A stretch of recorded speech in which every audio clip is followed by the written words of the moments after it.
السلام علیکم. د روغتیا په هیله مو 2 دقیقې خبر ته ښه راغلاست. ملګرو ملتونو د پاکستان پوځي رژیم هوایي بریدونو کې د 14 ملکیانو د شهادت پخلی کړی.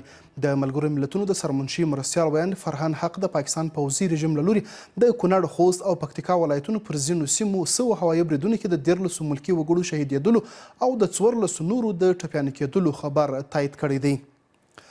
په هیواد کې د کتاب لوستنې دویمه ستره سیالي پای ته ورسېده. په هیواد کې د کتاب لوستنې د ترویج او مطالعې فرهنګ د پیاوړتیا په موخه د کتاب لوستنې د دویمې سترې سیالۍ د پایلو اعلان او د جایزو د ویش مراسم ترسره شول. د ایران له بندخونو څه باندې 400 بندیان رالېږدول شوي. په تهران کې د افغانستان سفارت وایي چې د دوی په هڅو 408 بندیان د هویت له تثبیت وروسته هیواد ته رالېږدول شوي دي. سرچینې لیکلي چې دا لړۍ به راتلونکو ورځو کې ادامه ولري.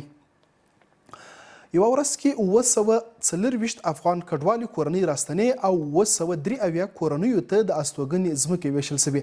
د کډوالو ستونزو ته د رسیدنې عالي کمیسیون دارالانشا راپور ورکړی چې تېره ورځ هیواد ته له بېلابېلو لارو 924 افغان کډوالو کورنۍ چې د غړو شمېر یې 3693 تنه کېږي راستنې او 983 مستحقو کورنیو ته د استوګنې ځمکې ویشل شوي دي.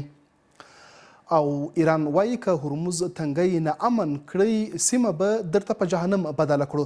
د ایران د سپاه پاسدارانو د هوایي ځواک یوه قومندان سید مجید مصابي امریکا، اسرائیل او د هغوی متحدینو ته په خبرداري سره ویلي که د هرمز ستراتیژیک تنګی نه امن سي نو سیمه به د دوی لپاره په جهنم بدله کړي. دا و 2 دقیقې خبر. تر بیا د الله په امان.